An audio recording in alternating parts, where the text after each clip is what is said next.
Pagkatapos ng first chemo ko, siguro ilang araw po nun, mga 2 days, 3 days, nagpakalbo na po ako. Hindi ko rin po yung sinabi sa mga ate ko. Natakot po ako kay mama eh. Ayoko pong maramdaman yun. So, nung sinusuklayan ko po siya nun, di ba natanggal yung buhok niya. Ayoko pong mangyari yun sa akin kasi mahaba yung buhok ko eh. Ayoko dumating sa point na pag sinuklayan ko yung buhok ko, buo siya. So, ang ginawa ko nun, ako na lang, nagaling ko na lang yung buhok ko, nagpaano na lang ako. Tutubo din yan, gagaling ka din, kaya mo yan, ganun. Yun po yung isip ko na nung nagpakalbo ko na. Hindi naman naramdaman ni Joey na mag-isa siya sa paglaban sa kanyang sakit. Dahil bukod sa kanyang pamilya, ipinakita rin ng kanyang nobyo ang buong suporta kay Joey. May mga nakikita kasi ako sa Facebook na kapag ka, syempre, may sakit ka na, iiwan ka na, sa kanila po hindi. Kung talagang wala silang sasabihin sa akin, kundi magtatanong sila, okay ka lang, kaya mo pa ba dyan? Mas lalo ko pong naramdaman ng pagmamahal po nila sa akin kasi sa panahon po na hirap ako sa sarili ko, sila po talaga yung kumakarga sa akin. Sila po talaga yung mararamdaman mong iyakap ka nila. O sa bahay pa lang yung mga kapatid ko, bata pa lang po ko, Ate Jo, okay ka lang? Ate Jo, gusto mo ng tubig, merienda? Ganon. Ate Jo, paliguan na ba kita? Na ano, gaganon yung mga kapatid ko. Sobrang blessed ko po na yung mga nakapaligid po sa akin, sila po rin nagpapalakas. Grabe po yung support system ko. Dahil sa chemotherapy, iba't ibang side effects ang kanyang naranasan. Kabilang dyan ang posibilidad na hindi na siya magkakaroon ng anak. Kalmado pa rin po ko na okay lang para sa akin. Ang iniisip ko po that time is yung partner ko. Kaya po, yun din yung mga reason din nun na gusto kong makipag-break po nun sa kanya. Pangako po ni Lord, Jeremiah 17:14. Doon po sinabi talaga ni Lord na tawag ka lang sa akin. Pinapapagalingin kita, isisave kita, manalig ka lang sa akin. Kayang gawin ni Lord yung mga impossible eh. Gagawin niyang posible po yun. So ako, pinanghahawakan ko lang po kung gaano makapangyarihan yung Lord po natin. Sa mga panahong puno ng pagkabahala si Joey, nanatili sa kanyang tabi at hindi siya iniwan ng kanyang nobyo kahit makailang ulit siyang ipagtulakan nito. Narinig mo naman yung sinabi ng doktor, di ba? Huwag naman. Alam mo naman mahal kita. Huwag kang mag-isip ng kung ano-ano, ha? Mas lalo niya pong pinakita, mas lalo siya naging consistent po nun. Na siya po na yung halos kong kasama sa ospital. Tapos lahat po ng kailangan ko, pag-aasikaso, hilot, sobrang sakit po ng katawan ko, siya rin po yun. Parang yung ginagawa niya po dati, mas dumoble nung nagkaroon ako ng sakit. Hindi po siya nawala. Mas lalo siyang nandiyan, mas lalo ko po siyang naramdaman nun. Sa unang 6 na chemotherapy ni Joey, bumuti ang kanyang nararamdaman. Lumakas siyang kumain at nadagdagan ang kanyang timbang. Ngunit sa mga sumunod na session ay bumagsak ang kanyang katawan. Sa every 21 days siya. Kasi pala, 10 days akong magsusuka, araw-araw. Tapos 10 times po per day ako magsusuka.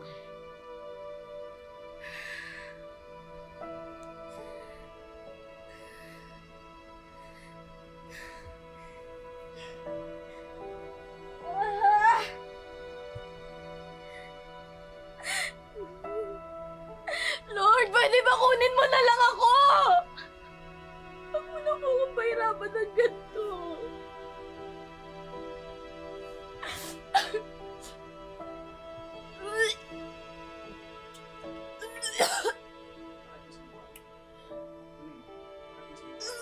Kaya pala, 4 sessions lang. Kaya pala every 21 days akong pagpapahingahin kasi ang hilala pala ng side effect. Hindi ko po alam kung kakayanin ko yung part 2 session eh. Hindi ko po alam kung masasurvive ko siya kasi sobrang hirap. Sobrang hirap po niya. Yun. Dahil sa pagpapatuloy na pagsusuka dulot ng chemotherapy, labis na nahirapang makakain si Joey hanggang sa gelatin na lamang ang kaya niyang kainin. Sa araw-araw po kasi na sinusubukan ko ng Panginoon, araw-araw din po ako nagpapasalamat kay Lord nun kasi pinapakita niya po yung pagiging faithful niya sa buhay ko. Pwede namang si Lord sabihin na lang niya na, anak, tama na yan. kunin na kita, ganun. Pwede naman yun eh. Pero pinapakita niya po sa akin na anak, yung pangako ko sa'yo, gagawin ko, faithful ako sa buhay mo. Kaya lahat yan malalagpasan natin kasi kasama mo ko. Hindi ko naiintindihan yung nangyayari sa akin eh. Hindi ko po alam, hindi ko na naiintindihan. Maganda pa ba to? Tama pa ba to? Lord, sa'yo pa ba galing to? Pero one thing is for sure po, kasama ko si Lord sa journey ko. Upang hindi na kumalat ang cancer sa katawan ni Joey, kinailangan niyang sumailalim sa total mastectomy. Isa lang naman po talaga yung pinapatanggal, yung right breast po. Pero malaki po kasi yung risk sa left. Nag-decide po ako na 2 na po yung ipapatanggal ko nun. Ako po okay naman talaga. Ako okay lang kung tanggalin. Alam ko po, kilala ko yung sarili ko. Kasi anak ako ng Lord. Yung identity ko po, naka-base po kay Lord. Hindi po sa kung anong sinasabi ng mundo. Sa kabila ng mga hirap mula sa chemotherapy, hindi tumigil si Joey sa kanyang ministry. Patuloy pa rin siya sa pag-attend physically sa kanyang mga life group, church seminars, at iba't ibang church services. Dahil sa katapatan niya sa Panginoon, sinuklian iyon ng Panginoon. January 13, 2025, ganap na naideklarang cancer survivor si Joey. Naoperahan ka na. Wala na kayong makitang cancer cell sa breast mo. Totoo na po ba to, Doc? Cancer-free na po ako? Yes, Ma'am Joey. Isa ka ng cancer survivor. Magaling ka na. Ako, maraming salamat po talaga. Miracle po yun eh. Miracle po yun na 10 months lang magaling ka na. So ako po nun talagang iyak na lang po ako ng iyak nun kay Lord na, Lord, tapat ka talaga sa buhay. So, doon po talaga yung pinangawakan ko na Jeremiah 17:14 na sinabi po doon na, Heal me, Lord, and I will be healed. Save me and I will be saved, for you are the one I praise. Ngayon, patuloy na nagpapagamit si Joey sa gawain ng Panginoon at aktibo sa kanilang simbahan. Mas lalo ding tumibay ang relasyon niya sa kanyang pamilya. Basta sigurado po ako, pag meron akong Jesus, secured ako. I am Joey Ann Perez Fajardo, 23 years old, and stage 3 breast cancer survivor. Hello mga kapuso! Nasa 3 araw na po tayo sa patuloy nating pagsubaybay sa kwento ni Joey Ann. At purihin ang Diyos dahil ngayon ay idiniklara ng cancer-free si Joey Ann. So she's with us today, Joey Ann. Thank you for joining us again. O, diba? Hashtag proof of life. Diba? Though 3 days ka na naming guest dito sa studio, pero higit sa lahat ay ang pinakamagandang hashtag na you are cancer-free. Ayan. Okay, so ano ba yung unang pumasok sa isip mo nung first time na marinig mo sa doktor, cancer-free ka na, Joey? Ginawa ko po nun, iyak po talaga ako nun sa CR. Umiyak po ako nun sa CR sa hospital. Because Lord, totoo katapat ka. Sobrang pasasalamat ko lang po kay Lord nun. Wow. Biniyaan ka rin ng Panginoon ng isang napaka-supportive na boyfriend. Diba? Tama, diba, Alex? Minsan yung iba, give up na lang eh, diba? Iwanan siya. Oo nga. Was there any part in your journey na kinakitaan mo siya ng pagkapagod or even a tad of wanting to give up? Wala po. Siguro pagod po sa work.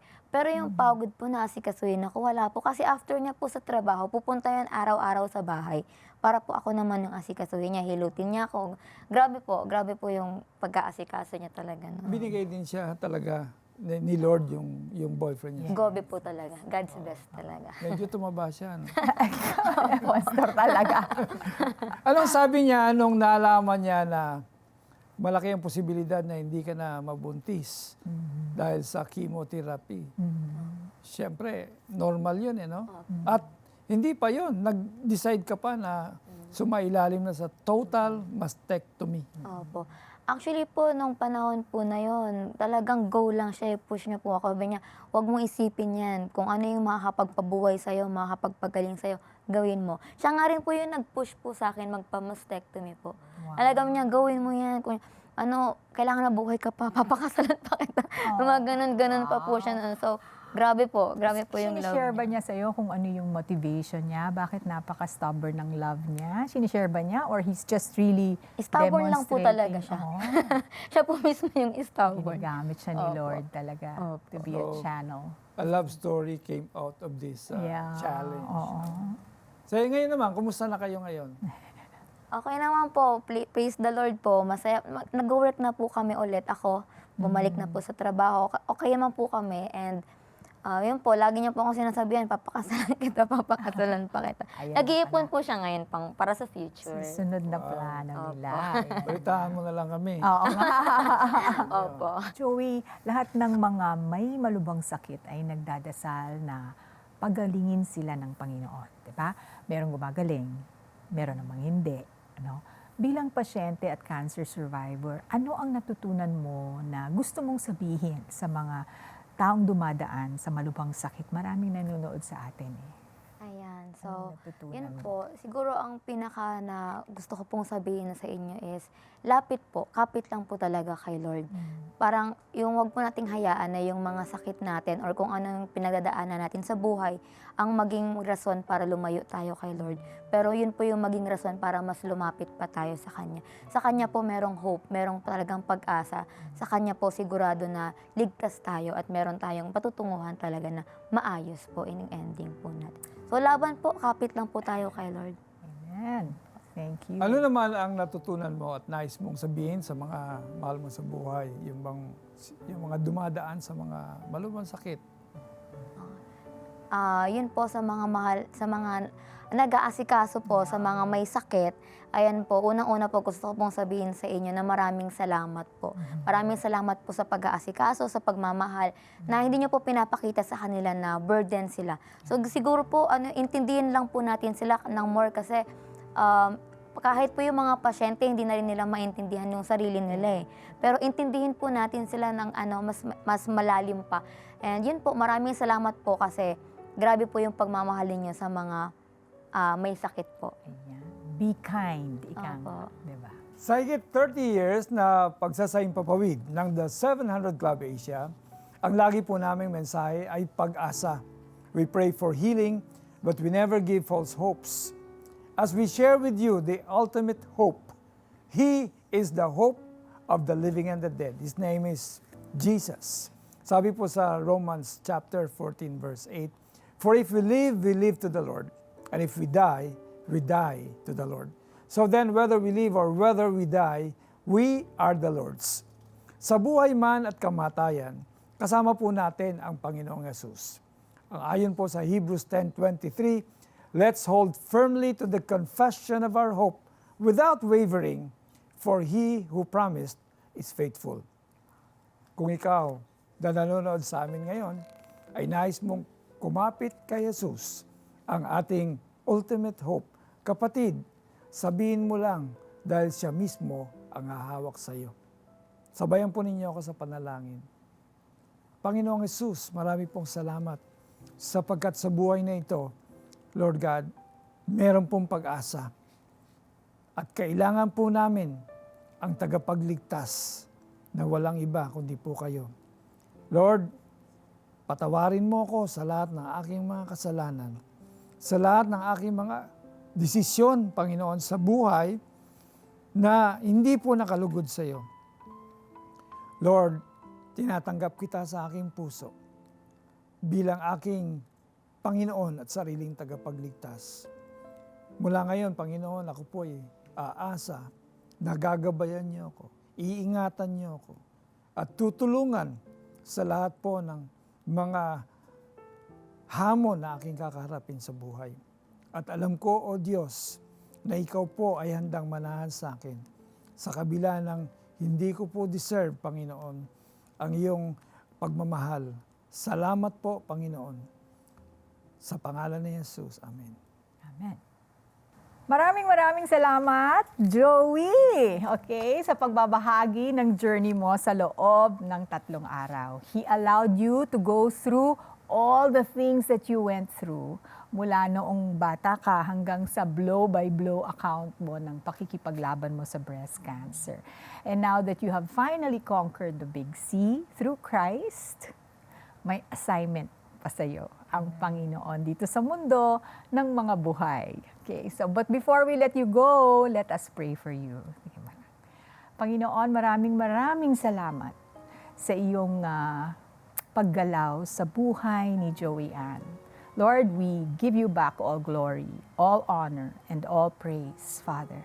Lord, gamitin mo ang kwento ni Joey Ann, ang mga himala sa kanyang buhay, Lord. Use all of these, Lord, to draw others to the knowledge of your Son, Jesus Christ. Lord, maging fragrance ang kanyang buhay, Lord, para ang iba ay lumapit at ma-inlove sa inyo, Panginoon. Lord, I pray for her future plans. Father, protect her from the evil one. And Lord, we commit all her plans to you, knowing na ikaw ang mag-establish. Panginoon, ikaw ang tumawag, ikaw ang magpo-provide, Panginoon. And so I just continue to pray for blessing upon blessing into the life of Joey Ann. Thank you, Lord, in Jesus' mighty name. Amen and amen. Joey Ann, maraming salamat Yes. sa pag-share mo ng iyong istorya sa ating mga manonood. I'm sure sila man ay hindi lang nakarelate, nabigyan mo sila ng hope na kahit parang wala ng pag-asa, siya talaga ang ating anchor sa buhay. Amen. Thank you so At panahon na naman ng Kwaresma, dito sa The 700 Club Asia, tradisyon na po natin ang pagpapalabas ng special na pagtatanghal tuwing mahal na araw, ang Tanikala. At sa taong ito, we are proud to bring you Preso. Sa aming pong pagbabalik, makakapanayam natin ang mga bibida sa Tanikala Preso. Abangan po ninyo yan. Panginoong Jesus, tinatanggap ko po kayo na aking Panginoon at tagapagligtas. Sumabay ka ba sa panalangin upang tanggapin si Jesus? Narito ang CBN Asia Prayer Center para sa iyo 24/7 upang tulungan kang magsimula ng panibagong buhay na punong-puno ng pag-asa, kapayapaan at tagumpay. Just text YES, your name and location o mag-chat sa The 700 Club Asia Facebook Messenger.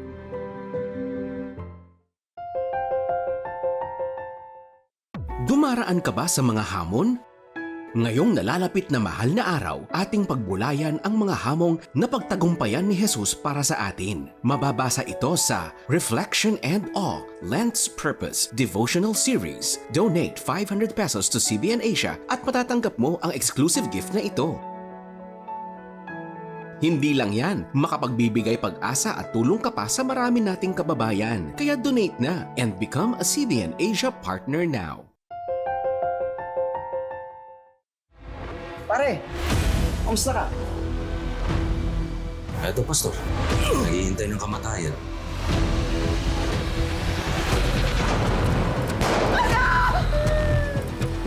Alam niyo yung galit at puot? Parang kumulo yan eh. Preso tayo ng galit at puot. Pero alam niyo, kahit nakakulong tayo sa seldang ito, may tunay na kalayaan. Nagbabalik ang The 700 Club Asia at kasama natin ngayon ang mga pangunahing nagsiganap sa inyong napanood na trailer ng Tanikala, Preso. Please welcome celebrity couple Gerard Pizanas and Jan Marini Alano. Welcome to the Hello show. po. Hello po sa inyo. Good day. Yes. Okay, bago natin pag-usapan ng Holy Week Special Tanikala Preso, gusto ko muna kayong tanungin tungkol sa journey nyo sa loob at labas ng showbiz bilang mag-asawa. Akala ko Yan. ba't labas ng kulungan. since mula sa Puso teleserye, di ba magkasama na kayo? Okay. Ano yung sikreto ng matagal niyong pagsasama bilang mag-asawa? Okay, sa gitna ng drama, intriga. You know naman the world of showbiz, it's not an easy, place to be. Ayan, sige. Ano ang sikreto? Sikreto ni Jam, masarap siyang magluto. Sikreto po ay ako. Hindi, ang siguro po, since po kami, we're Christian couple, naging priority po namin always to make yung decision comes from the above. So, kinukonsider po namin lahat ng sinasabi sa Biblia at doon po kami nagbabase ng aming desisyon. Wala kaming ibang pinagkukunan talaga assurance, ng wisdom, ng strength, kundi talagang ang Panginoon lang. Kasi, as you mentioned po, hirap sa showbiz. Yeah. Kaya minsan nga sinasabi na, dapat ba si Kristo ang nasa gitna ng aming marriage o siya yung nasa above ng marriage nasa namin? tuktok, So oo. automatic, hindi, mas maganda siya yung sa tuktok. Oo. Siya yung parati, hindi siya yung balanse si Kristo sa desisyon ko at saka desisyon ni John. Hindi, Yeah. siya talaga one and He's on only top. decision niya, yun ang susundin. Of course, walang perfect marriage. Yeah. Wala. At ibig sabihin talagang lahat tayo, hindi tayo exempted sa mga challenge sa buhay Yeah. mag-asawa. So far sa tingin ninyo, ano ang pinakamatinding challenge na na-overcome ninyo? He received an offer. Magandang opportunity siya. Pero dalawa ang mangyayari. Mapapalayo siya sa amin ng 3 months.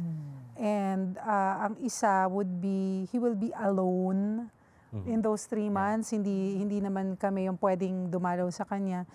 And he will be surrounded by a lot of temptation. Hindi lang naman babae ang temptation, kundi a lot of it, including money and comforts, ganyan. So, nung pinapressure na siya to make a decision kasi he will be away for 3 months nga. The offer was really good. As in, ang laki-laki pong pera. Ang gusto niya is to provide for us ng easy. Pero ayaw niya rin yung kakaharapin niya doon. More than maiwan kami. At yung kakaharapin niya doon na, ano nga yung sabi mo, honey, you do not. Wala akong tiwala sa sarili ko. Wala akong. Tinanong ko kay Jan, honey, paano ko ba ito gagawin? Sabi ni Jan sa akin, matulog ka. That's at 4 o'clock in the morning. Matulog ka at bukas makaka-receive ka ng sagot sa Panginoon. Nagising ako kinabukasan, naghilamos ako with soap, tapos sumakit yung mata ko. Tapos tinignan ko sarili ko sa mirror habang hindi siya pumipikit. After 2 hours, from hindi gumagalaw to nahatak na Nahatak siya. Tapos, ang ginawa ni John, dinala niya ako sa malaking hospital at doon, na-diagnose naman na Bell's palsy. So, It was the answer It that was you the were answer. praying Yes, it was for. the answer. So the Lord Exactly. protected you. Exactly. The Lord Going protected there, you. Yeah. kung tinanggap ko yung yung opportunity na yun, probably sira yung family ko. may mga mga nakilala na colleagues din who went for that opportunity. Talagang nag-suffer yung kanilang Na-affect. personal lives Yeah. because talagang grabe yung doon. Wow, God is good. Grabe, God is good. God is good. Okay, dumako naman tayo sa sa Tanikala Preso. Oh. Okay, briefly, without spoiling the movie, tungkol saan ang kwento ng preso? Tungkol sa isang tao na problema dahil sa experience niya nung kanyang kabataan, na-affect yung kanyang buhay hanggang tumanda siya. Tapos dahil doon, marami siyang maling desisyon na nagawa that he end up nasa preso. Paano kayo nakarelate sa mga karakter na ginampanan ninyo sa story? At siyempre, ano pa rin yung challenge, di ba? Ako, syempre, hindi ako nakarelate dun sa... hindi ako nakarelate dun sa acting a role. sa aking character. Kasi Acting yung, a role. di ba yung... yung role ko is yung partner ni Wendell, the character that he was playing. I could just imagine the pain that she went through, yung uncertainty na meron kang partner going through something na, di ba, kinakailangan siyang makulong at makikita nyo dito na iba rin yung pinagdaanan ng partner. And yun. Ilang mahirap. beses na kayong lumabas sa Tanikala for CBN Asia? Ako 2 po. Ako 3. Tatlo na. Suki. So what keeps you coming back para magpatuloy lumabas sa Tanikala? Ganda ng story.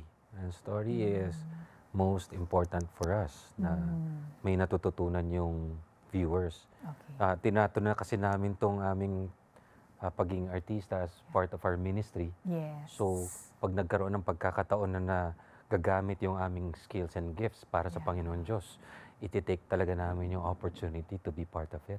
Pwede niyo bang imbitahin ang ating mga manonood para sa ating Holy Week Special Tanikala Preso? Ayan. Iniimbitahan po namin ang lahat na manood po ngayong Good Friday, April 18, 5:30 p.m., Tanikala presents Preso, starring Gerard Pizaras. Napakahusay po niya dito. Nako, grabe. Ako instant fan. Wow. So, wag po niyong kalimutan na ang pagpapala po ng Panginoon Diyos ay sa lahat po ng nakikinig sa Kanya. Ngayon pong Holy Week special na to, pakinggan po niyo ang boses niya dito sa kwento ni Wendell. At hahayaan niyo po mabago ang inyong buhay. Parang pastor. Thank you so much, Gerard and Jan. Thank you. Manunood tayo niyan, Tanikala Preso. Yes, Yan. handa ang popcorn. Thank you so much. Magbabalik po ang The 700 Club Asia pagkatapos lamang ng ilang paalaala. Ang iyong kabutihang loob ngayon ay maaaring magbago ng mga buhay bukas, maghatid ng pag-asa, pagpapagaling at pagbabago sa pamamagitan ng CBN Asia. Bilang pasasalamat sa iyong donasyong 1,000 pesos, makakatanggap ka ng online access sa dokumentaryong The Genius of Israel. The country needs you. It's time to serve, and that's really what it's about. Plus, ang downloadable devotional na Reflection and Awe. Become a CBN Asia partner today. Hello my friend, kung pinapanood mo to, I have a question for you. Nawawalan ka ba ng pag-asa sa buhay? Hi, ako po si Jericho Arceo, nagaganap bilang chain sa inaabangang Holy Week special ng CBN Asia. Tanikala presents Preso, the true-to-life story of Wendell Tolibas. Sabay-sabay po nating tunghayan ang kwentong tiyak aantig po sa ating mga damdamin at magbibigay inspirasyon at pag-asa. Ngayong Holy Week na po yan sa GMA.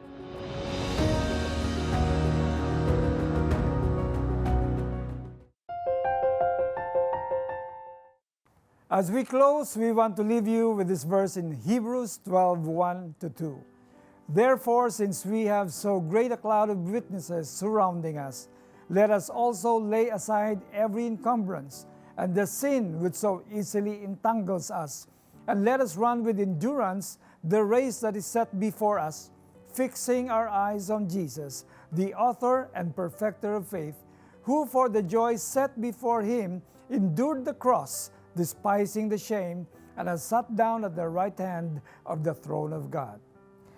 Ang kwento ng buhay ng tao ay maihahalin tulad sa teleserye o pelikula. Ang producer, si God the Father. Ang direktor, ang Holy Spirit.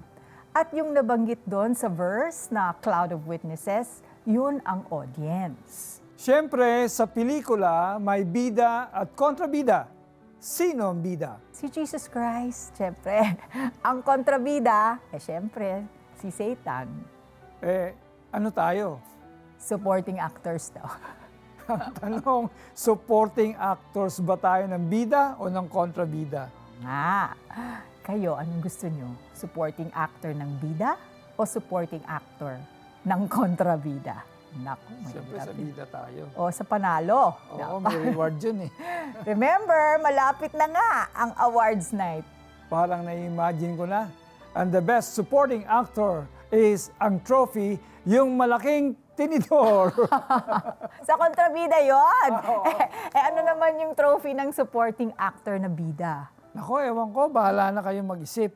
Pero na-imagine ko yung crowns. Oo, yan. If there is a crucifixion, there's a coronation. Ayan, if you want to see more inspiring stories, partner with us. Send us a message on our Facebook Messenger, the 700 Club Asia, and you can call the number on your screen or scan the QR code. May God bless you and keep you. May He make His face shine upon you and give you peace. Pare, kamusta ka? Eto, Pastor. Naghihintay ng kamatayan.